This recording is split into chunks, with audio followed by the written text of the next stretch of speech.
हाल ही में internet shutdowns को लेकर ना जो ग्लोबल लिस्ट होती है वो रिलीज हो चुकी है, जिसमें सैडली हमारे लिए बहुत ही सैड की बात है कि इंडिया ने ना इस लिस्ट में टॉप किया है। इंडिया पिछले 4 सालों में इस लिस्ट में टॉप करता आ रहा है और इस साल भी सैडली बहुत ही अफसोस से कहना पड़ता है कि इंडिया ने इस लिस्ट में टॉप किया है। तो इस लिस्ट के हिसाब से ना इंडिया में पिछले साल मतलब 2022 में जो शटडाउन देखने को मिले ना वो 84 टोटल इंटरनेट शटडाउन सिर्फ 2022 में देखने को मिले हैं, सिर्फ और सिर्फ इंडिया में। और ये हाल ही में रिपोर्ट 28 फेब को पब्लिश हुई है। तो इस वीडियो में हम बहुत कुछ डिस्कस करेंगे कि ये जो रिपोर्ट है ना ये कौन पब्लिश करता है, कौन सी ऑर्गेनाइजेशन है जो इस रिपोर्ट को पब्लिश करती है, और इसमें इंडिया के साथ और कौन सी कंट्रीज हैं जिनमें इंटरनेट शटडाउन देखने को मिले हैं, और इस रिपोर्ट में और क्या बताया गया। तो वीडियो को लास्ट तक जरूर देखें। तो सबसे पहले आप ये जान लें कि जो इंटरनेट शटडाउन की ये ग्लोबल रिपोर्ट पब्लिश की है ना, ये एक नॉन प्रॉफिट ऑर्गेनाइजेशन है जो कि 2009 में बनी थी, जिसका नाम है एक्सेस नाउ। और ये ऑर्गेनाइजेशन ग्लोबली बहुत सारे प्रोग्राम्स को रन करती है,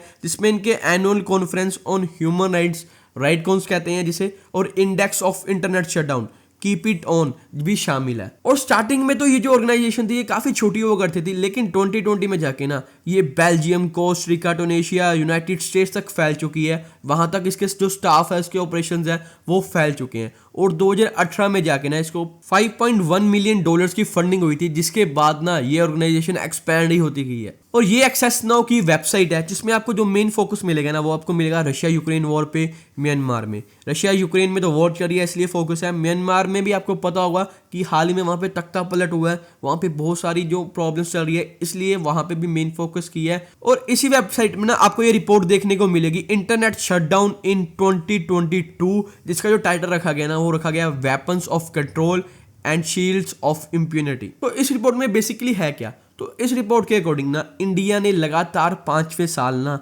ग्लोबल लिस्ट ऑफ जो इंटरनेट शटडाउन है ना उसमें टॉप किया है। मतलब 2022 में जो इंटरनेट शटडाउन देखने को मिले हैं ना इंडिया में वो टोटल 84 मिले हैं, जो कि किसी भी कंट्री के मुकाबले ना बहुत ही ज्यादा है। और ये जो 84 इंटरनेट शटडाउन में जो सबसे ज्यादा इंटरनेट शटडाउन देखने को मिले ना वो केवल और केवल जम्मू एंड कश्मीर में मिले हैं, क्योंकि जम्मू एंड कश्मीर में 49 आपको इंटरनेट शटडाउन देखने को मिलेंगे सिर्फ और सिर्फ जम्मू एंड कश्मीर में, जिसमें including 16 back to back orders for 3 days long curfew style shutdown भी है।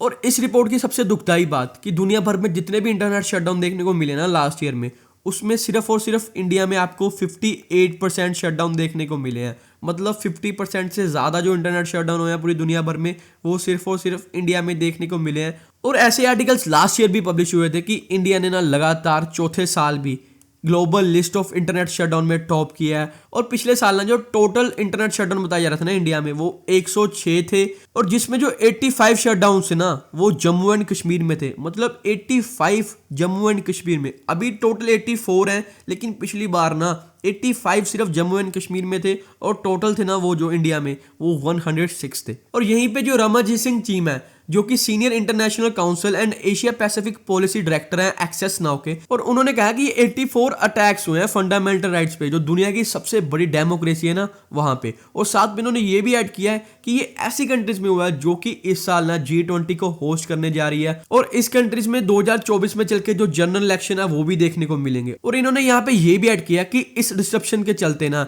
इंडिया की जो टेक इकोनॉमी है और जो डिजिटल लाइवहुड एम्बिशंस है ना उसको भी नुकसान पहुंचा है। ये रही वो दुनिया भर की लिस्ट जिसमें किस कंट्रीज में कितने ज्यादा इंटरनेट शटडाउन देखने को मिले। जैसे इंडिया में 84 मिले हैं, यूक्रेन में भी 22 मिले हैं। यूक्रेन जैसे आपको पता रशिया यूक्रेन वॉर चल रही है, तो जो यूक्रेन में देखने को मिले हैं 22 वो रशिया की वजह से मिले हैं, क्योंकि जो रशियन आर्मी है ना जो जैसे जैसे यूक्रेन का एरिया कब्जाती गई तो वहां पे उन्होंने इंटरनेट शटडाउन किया थे। और जो नंबर ऑफ कंट्रीज है ना शटडाउन को लेके वो भी लगातार बढ़ती जा रही है, क्योंकि 2016 तक ना सिर्फ 25 कंट्री थी जिसमें इंटरनेट शटडाउन देखने को मिला था, लेकिन 2022 तक आगे ना जो नंबर ऑफ कंट्रीज हैं वो 35 तक पहुंच चुके हैं। मतलब 35 कंट्रीज शामिल हो चुकी हैं जिसमें इंटरनेट शटडाउन देखने को मिले थे, और ये वो कंट्रीज की लिस्ट है। और जैसे आप सबको पता जो इंटरनेट शटडाउन होते हैं ना जो उसके पीछे का जनरल रीजन होता है ना वो होता है प्रोटेस्ट और कन्फ्लिक्ट। लेकिन इस रिपोर्ट में ना यहाँ पे स्कूल के एग्जाम्स और इलेक्शन भी शामिल है। एग्जाम्स के टाइम पे जो शटडाउन देखने को मिला था वो इसलिए मिला था ताकि जो एग्जाम है वो लीक ना हो जाए। और यहाँ पे इलेक्शन के टाइम भी शटडाउन देखने को मिला 5 कंट्रियों में,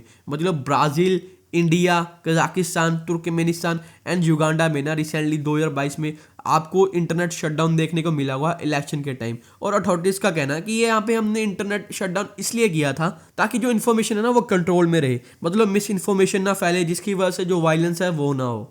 और यहीं पे जो एक्सेस नाउ ने ये रिपोर्ट पब्लिश की है उनका कहना है कि ठीक है, अगर इंटरनेट से मिस इन्फॉर्मेशन ही फैल रही है ना, तो जब आप इसको पॉलिटिसाइज के लिए यूज करते हैं आप इसको वो भी बंद करें, क्योंकि आप इसको अपनी वोट के लिए तो यूज करते हैं लेकिन इलेक्शन के टाइम आके आप इसको शट डाउन कर देते हैं। मतलब अगर आपने हेट स्पीच फैलानी है अपनी वोट्स के लिए तब आप इसको यूज करेंगे, और इलेक्शन के टाइम पे आके आप इंटरनेट को शट डाउन कर देंगे, और ये पूरी तरह से इंटरनेशनल ह्यूमन राइट्स के खिलाफ है। और ये इस रिपोर्ट का कहना है, और मैं चाहूंगा कि आप अपनी राय को कमेंट्स में जरूर शेयर करें। तो फ्रेंड, ये थी आज की वीडियो। आई होप आपको ये वीडियो अच्छी एंड इन्फॉर्मेटिव लगी होगी। अगर आपको ये वीडियो अच्छी लगे हमारे चैनल को सब्सक्राइब करें, वीडियो को लाइक एंड शेयर करें, एंड थैंक्स फॉर वॉचिंग।